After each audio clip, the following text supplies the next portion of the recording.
I have the Savage Nate Smith back on the show, who will be fighting Jacob Silva next at Fury FC 55 on December the 19th. Nate, what's up, man? How are you? I'm doing good. How are you? I'm good, man. And this fight is going to be here right before you know it. Just a couple more short weeks, and it'll be the big fight night. So, how has this camp been thus far? How are you feeling as the fight night approaches? Oh man, this camp has been wonderful. I've been out here grinding, been out here putting in the work that needs to be done.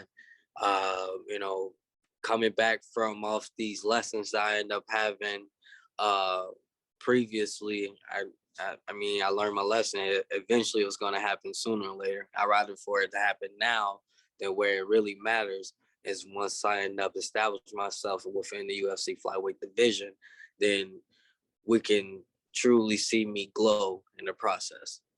No doubt. Now, the last time that I did speak with you was right before your Contender series bout with Jimmy Flick. And man, that was just an insane fight. I mean, I'm sure you gained a lot of followers and fans from that. I mean, that although it was a loss, you still went in there and you fought your heart out and you looked like you belonged at that level. Unfortunately, since then, you have dropped those two fights since the Flick loss. Where's your confidence and your mindset at right now? Has it been shook at all, or are you still feeling exactly how you were prior to suffering that first loss?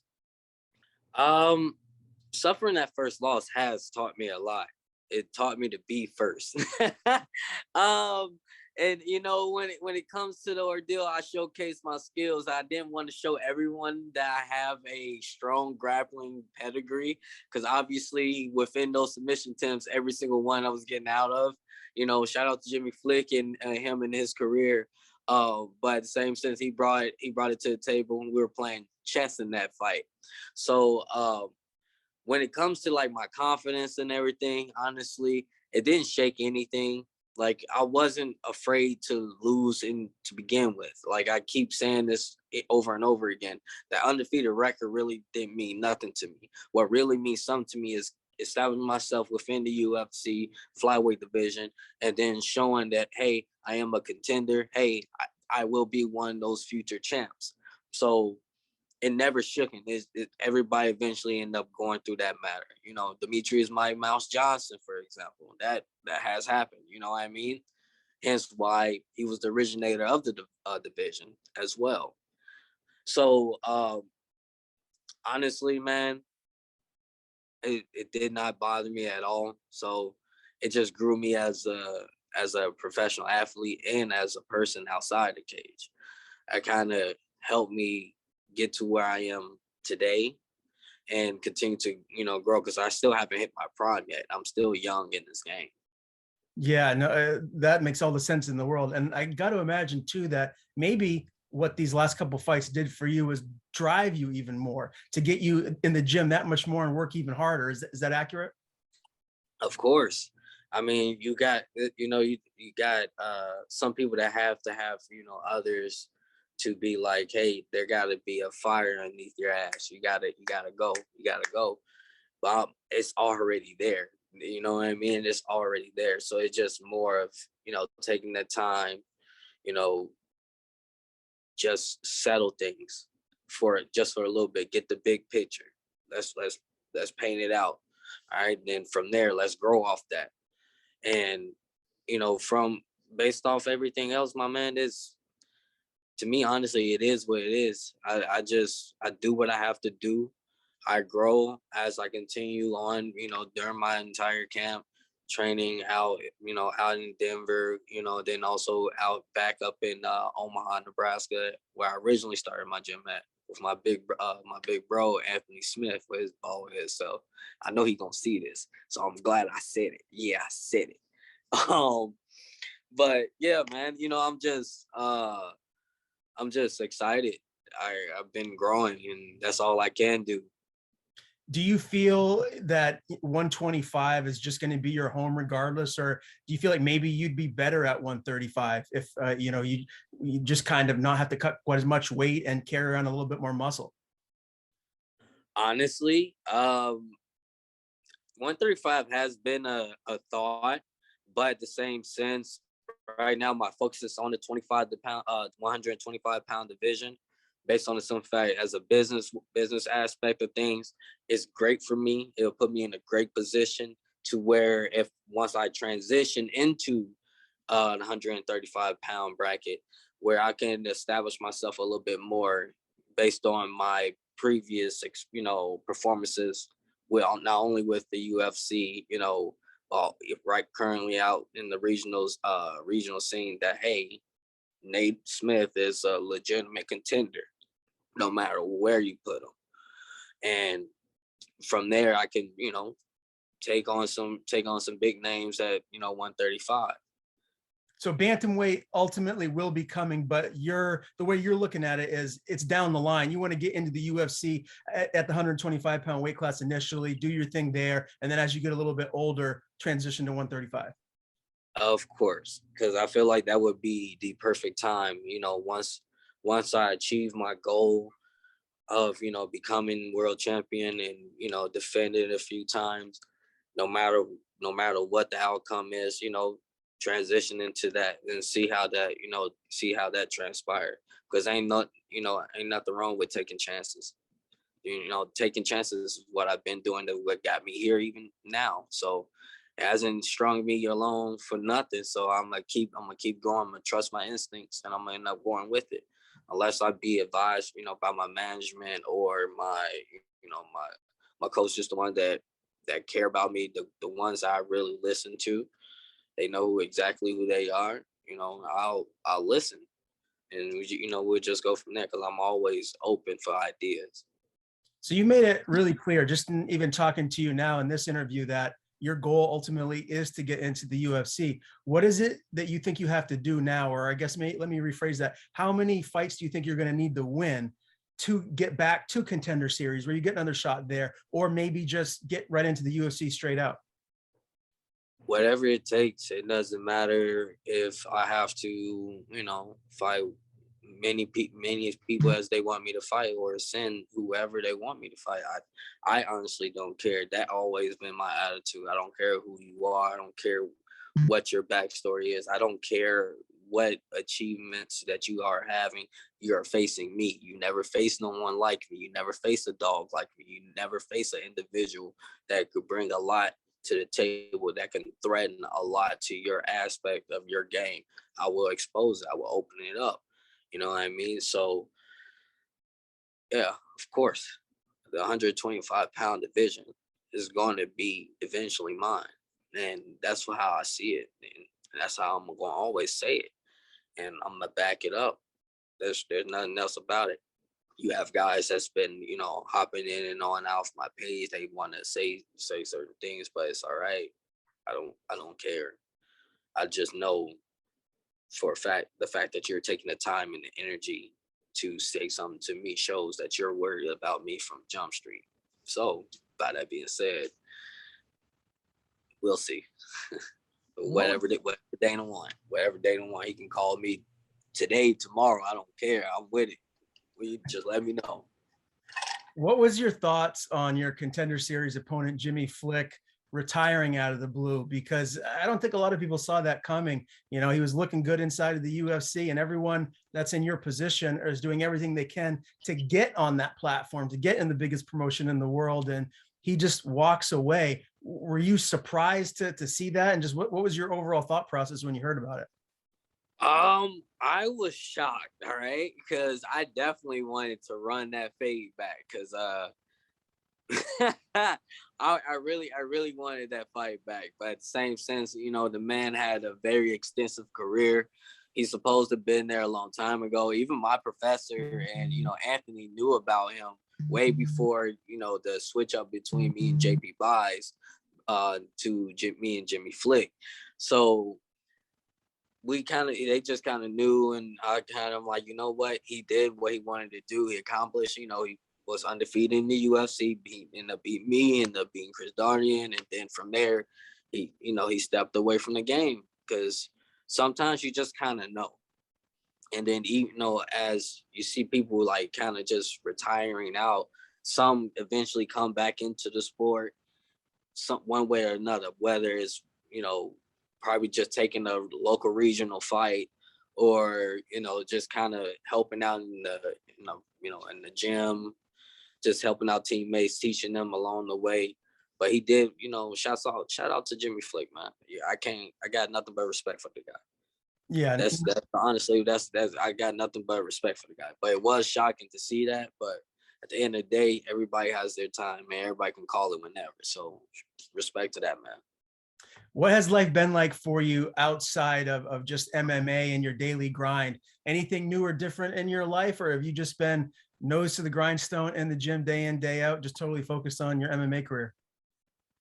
Oh man, yeah, I actually just been, networking actually, with local sponsors out, out in Denver, Colorado. Shout out to my sponsors over there, to Dro, Wolfpack. They kind of, they take care of me. And also my friends, that own some businesses out there, from my brother Josh, over at Sushi Ronin, my other brother, Lorenzo at El Chingong, and even Mitsu, my boy Lee, and my sister Sherry. So it's just kind of like, it's just all love right now, and everybody been showing me love even through the difficult times, from me being off and just training, because I just been grinding, man. And they have to like literally drag me out the house just to have come out to have a good drinking night, just one night, you know what I mean? Because I just been focused, I've been zoned in, and I just been working, being a father, and just staying out the way. Remind me again, do you get into other sports like you do MMA? Like, I'm a football nut. I can't wait for Sundays to watch the NFL. Are you similar? Yes, actually, I'm you know good, but sadly I'm a Bears fan. That's just a given. And also, for me being in Denver for so long, obviously, Broncos is also one of my teams. So I've been watching the guys. Shout out to my boy Alexander Johnson. I ended up seeing my man Vaughn going to LA, so shout out to him as well. And I want to congratulate him on that, that business adventure, and I hope nothing but the best for him. Well, of course, I'll be out here watching, man. I'll be out here watching. And I seen what we did to the Raiders, though. Like, it was hilarious, man. It was hilarious. But I'll be watching football. I'm also be watching boxing. I'm watching my boy Terrence Bud Crawford versus Sean Porter this Saturday. It's gonna be live. I cannot wait. Yeah, that's going to be a great fight. I will say this: the Bears got screwed against the Steelers. The refs basically took that game from them. The Bears totally should have won that one.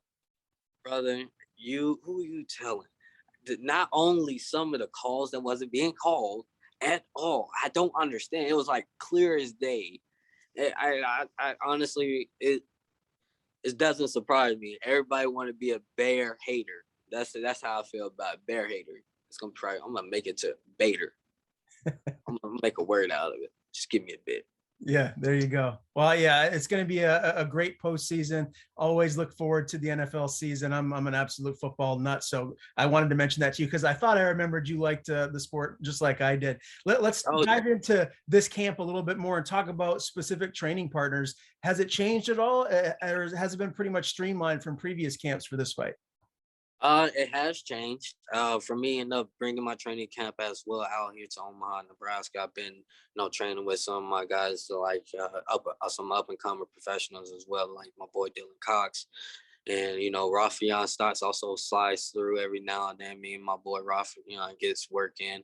Then I also go back as well to to Denver, get my work in with my other team, with Elevation Fight Team. Shout out to them. And also guys at Genesis Fight Team as well. They look after me. They see the greatness that I can, put forth in it, and have to know and to have all these people that believe in me, and believe what I can be and what I can not only be as a fighter inside the cage, but outside the cage, shows a lot for me, honestly. So this fight, Fury FC 55, again, December the 19th, is going to be in Houston, Texas. Who will be in your corner come fight night? It will be Danny Molina, Scott Morton, my professor Scott Morton as well. So it's gonna be those two, honestly. Right now, because I just don't want to bring any, any family, family's gonna pop up anyway. I just don't want to put no one in that corner, just other than my coaches right now. I know some of my other coaches over there in Denver are busy because we're having a busy month. Um, well, busy end of the year actually.